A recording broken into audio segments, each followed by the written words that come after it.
Quentin wakes up and he's in a dream sequence. He's walking along a path towards a tree that has a clock in it. Just as he's about to touch the clock, Jane Chatwin appears and tells him, "I wouldn't do that if I were you.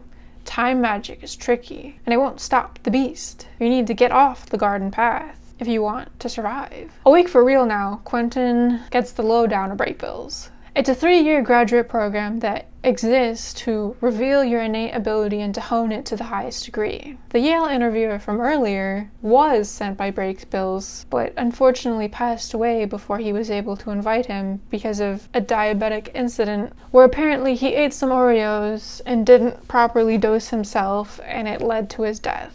Honestly, it's a really strange explanation, but nothing ever happens. It's never brought up again. I guess you sort of just have to take it at face value that, hey, we're in this magical TV show and this one guy just happened to die because of his diabetes. Goes to tell you that magic isn't everything.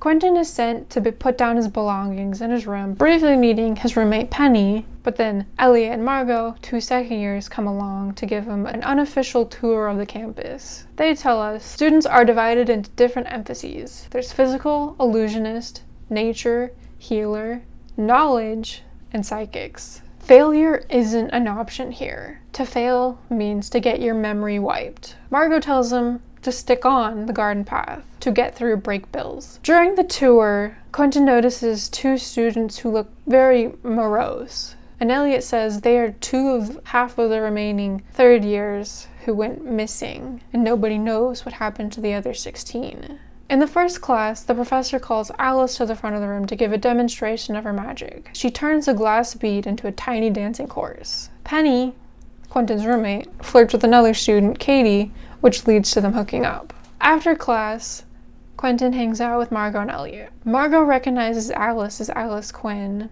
She comes from a magical family. Quentin tries to go over to talk to Alice to sort of apologize for his insecurities, and she gets really annoyed with him, saying, "Hey, my family is not an advantage at all." Julia, post-break bills rejection, is not doing so well. Because she made the mark on her arm, she remembers break bills, but she's unable to find any information about it online. And so she sort of starts going into a bit of a depression, being like, I know there's this cool magical school that exists, and I got rejected from it. I don't want to go to Yale. Just like she said earlier, like, how could I go to Yale when I know this place exists? When I know magic exists, who cares about Yale?